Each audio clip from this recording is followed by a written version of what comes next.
Hello all, welcome to my YouTube channel கதை போமா. அழகே அழகு சீரியலில் நெக்ஸ்ட் எபிசோடில் என்ன நடக்க போகுதுன்னு தெரிஞ்சுக்கணுமா? அப்போ என்னோட சேனலை சப்ஸ்கிரைப் பண்ணி இந்த வீடியோ பிடிச்சவங்க ஒரு லைக் போடுங்க. இதுக்கு முன்னாடி தங்கராஜ் ரேவதியை வெளியே நிற்க வச்சது மிகப்பெரிய தப்புன்னு யாரெல்லாம் நினைக்கிறீங்களோ அவங்க கமெண்ட்ல சொல்லுங்க. பாக்கியராஜ் ரேவதியை வா ரேவதி நம்ம வீட்டுக்கு போகலாம் அப்படின்னு கூப்பிட ரேவதியும் தங்கராஜும் ஷாக் ஆகி பார்க்குறாங்க. தங்கராஜ் உடனே, ஏய் என் பொண்டாட்டி நீ கூப்பிடுறதுக்கு நீ யாரு? என்னை மீறி போயிடுவியா நீ அப்படின்னு ரேவதியை கேட்க பாக்யராஜ் உடனே, என்ன என் முன்னாடியே என் தங்கச்சியை இப்படி மிரட்டுறீங்க?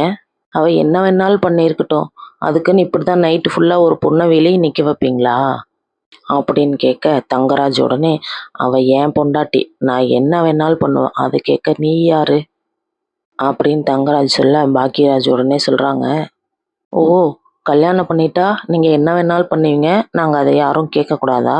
ஒரு பொண்ணு நடு ராத்திரியில வெளியே நிக்க வைக்கிறதெல்லாம் என்னங்க பழக்கம் இது? உங்க தங்கச்சியா இருந்தா இப்படி பண்ணிடுவீங்களா அப்படின்னு பாக்யராஜ் சொல்ல தங்கராஜுக்கு அவங்க தங்கச்சியை பத்தி பேசவும் கோவம் வந்துடுச்சு. உடனே தங்கராஜ் இருந்துட்டு, என் தங்கச்சி தான் அநியாயமா கொன்னுட்டியேடா நீ, ஏன்டா இப்படி பண்ண அப்படின்னு கோவத்துல தங்கராஜ் பாக்யராஜோட சட்டையை பிடிக்க இந்த சத்தத்தை கேட்டுட்டு ரேவதியோட மாமியார் கீழே வராங்க. தங்கராஜு, என்னடா நடக்குதுங்க, ஃபர்ஸ்ட் சட்டையை விடு தங்கராஜு அப்படின்னு அவங்க சொல்ல தங்கராஜ் சொல்றாங்க, அம்மா நீங்க கம்முன்னு இருங்கம்மா, நீங்க போய் ஃபர்ஸ்ட் மேலே தூங்குங்கம்மா, இவனை நான் இன்னைக்கு ஒரு வழி பண்ணாம விட மாட்டேன். ரேவதி உடனே, ஏங்க கையெடுங்க சட்டையில இருந்து அப்படின்னு சொல்ல கை எடுத்த உடனே தங்கராஜ் பாக்யராஜை வீட்டை விட்டு வெளியே போன்னு சொல்றாங்க.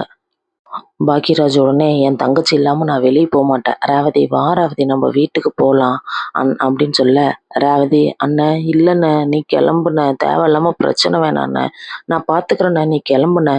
இல்லை ரேவதி நீ இல்லாம நான் போக மாட்டேன், ஃபர்ஸ்ட் நீ வீட்டுக்கு வா அப்படின்னு சொல்ல ரேவதி சரி நம்ம வீட்டுக்கு போனாதான் இங்க இருக்க சண்டை முடியும்னு சொல்லிட்டு சரி போலான்னு சொல்லிட்டு பாக்யராஜ் கூட கிளம்பிடுறாங்க. தங்கராஜ்க்கு செம கோவம் வந்து முறைச்சிட்டே நிக்கிறாங்க.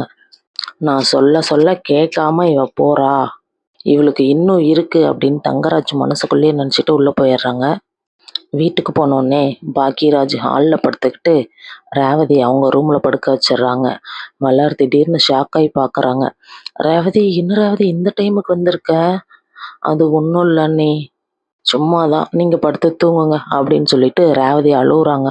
மலர் உடனே, என்ன ரேவதி மூஞ்செல்லாம் வீங்கிருக்கு, என்ன ஆச்சு சொல்லு, தங்கராஜனை ஏதாவது திட்டாரா அப்படின்னு சொல்ல ரேவதி உடனே ஓன்னு அழுதுட்டு மலரை கட்டி பிடிச்சிக்கிறாங்க.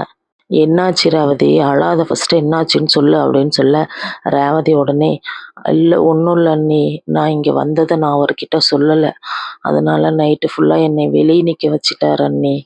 என்ன ரேவதி சொல்ற, நைட்டு ஃபுல்லாக வெளியவே நின்னியா?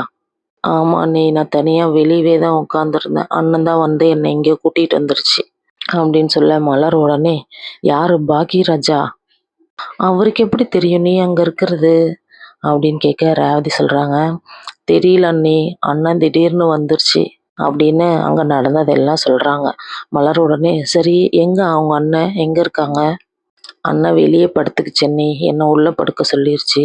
சரி ரேவதி நீ ஒன்றும் ஃபீல் பண்ணாத, நீ வந்து படுத்து தூங்கு, காலையில பார்த்துக்கலாம் அப்படின்னு ரெண்டு பேரும் பேசிட்டே தூங்கிடுறாங்க. காலையில ராஜலட்சுமி, ராகவன், மதி, சுரேஷ் எல்லாரும் வெளியே வந்து பார்த்தா ரேவதி நைட்டியோட உட்காந்துருக்காங்க. ராஜலட்சுமி கேட்குறாங்க, ரேவதி எப்போ வந்த, இங்கே உட்காந்துருக்க, அதுவும் இந்த டைம்ல இங்கே உட்காந்துருக்க, மாப்பிள்ளை பிள்ளைங்களாம் எங்க இருக்காங்க?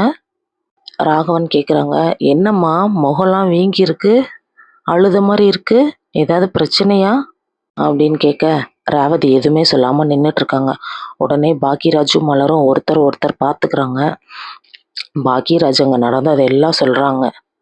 ராஜலட்சுமி சொல்றாங்க, நீ ஃபர்ஸ்ட் எதுக்கு மாப்பிள்ளை கிட்ட சொல்லாம இங்க வந்த, எல்லாம் இங்க பாரு இங்க இருக்காளே இவளால வந்தது அப்படின்னு மலர சொல்ல மதிக்கு உடனே கோவம் வந்துடுச்சு. லட்சுமி சொல்றாங்க, இப்ப இவளுக்கு பிறந்த நாள் கொண்டாடாததான் நிக்குதா, இப்பதான் சின்ன குழந்தையா இவ, பாரு இவ பிறந்த நாள் கொண்டாட போய் என் பொண்ணு வாழ்க்கையே இல்லாம இங்க வந்து நிக்கிறா அப்படின்னு சொல்ல மதி உடனே சொல்றாங்க, ஏங்க இப்ப அவங்க பிறந்த நாள் கொண்டாடினது தப்பா இல்ல உங்க மாப்பிள்ளை ரேவதி அக்காவை வெளியே நிக்க வச்சது தப்பா? சொல்லாம வந்துட்டா இப்படிதான் ஒரு பொண்ணை வெளியே நிக்க வைப்பாங்களா? அதை யாரும் கேட்க மாட்டீங்க, அவங்கள ப்ளேம் பண்ணி திட்டிட்டு இருக்கீங்க. என்னங்க இதெல்லாம் நியாயம்? அடுத்து என்ன நடக்க போகுதுன்னு நெக்ஸ்ட் எபிசோடில் பார்க்கலாம். என் சேனலை சப்ஸ்கிரைப் பண்ணாதவங்க சப்ஸ்கிரைப் பண்ணிக்கோங்க. பாய் பாய்.